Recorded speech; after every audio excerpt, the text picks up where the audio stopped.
Sachez que vous pouvez faire un peu de 3D aussi, ça peut être une bonne idée de manipulation. C'est assez compliqué de le faire avec GeoGebra, mais très très intéressant. Ça va vous donner d'autres idées. Donc là, j'étais sur geogebra.org, j'ai choisi le GeoGebra classique, ce qui me donne l'habituel GeoGebra, celui que vous connaissez très bien. Je vais en profiter pour tracer, par exemple, un carré. Ça, vous savez tout à fait le faire sur GeoGebra, c'est quelque chose d'assez simple.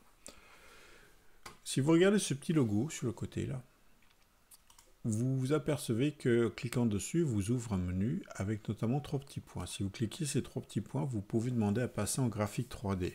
Alors, qu'est-ce qui se passe quand je fais ça? Graphique 3D me fait une représentation de mon carré en 3 dimensions. Donc forcément, ça n'a pas beaucoup d'intérêt. Par contre, je vais pouvoir, par exemple, tracer un cube à partir de ce point, ici, ici, ici. Donc voici mon cube. Ah, je ne sais pas pourquoi mon cube a disparu, je vais le refaire. Ici, ici, ici, et ici. Voici, je peux faire d'autres cubes, hein. Je peux faire des cônes, je peux...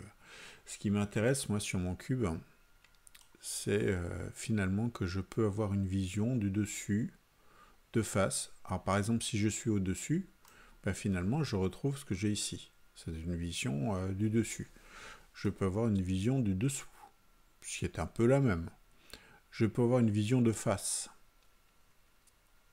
Et finalement, quand je suis de face, j'ai du mal à savoir quelle forme ça a exactement. Est-ce que ce sont réellement des cubes? Est-ce que ce sont des pavés?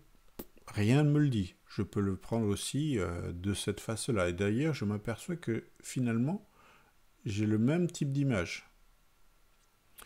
Je pourrais tout à fait rajouter un cône. Alors, si vous avez envie, hein, vous pouvez vraiment essayer. Par exemple, je vais rajouter un cône. Donc ce cône va s'appuyer, je vais le faire ici par exemple.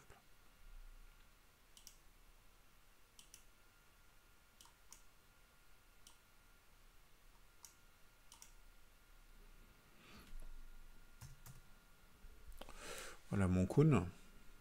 Je peux déplacer des points, je peux vraiment faire ce que je veux, hein. Je vais donner cette forme aussi à mon cône. Donc là je suis en 3 dimensions. Rappelez-vous, vous pouvez avoir une vision de face, mais aussi de derrière. Et vous apercevoir qu'en fait, si vous avez cette vision-là, vous avez une toute autre perspective.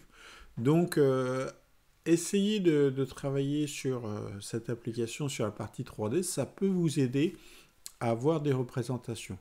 Ça fait partie des manipulations que je vous conseille.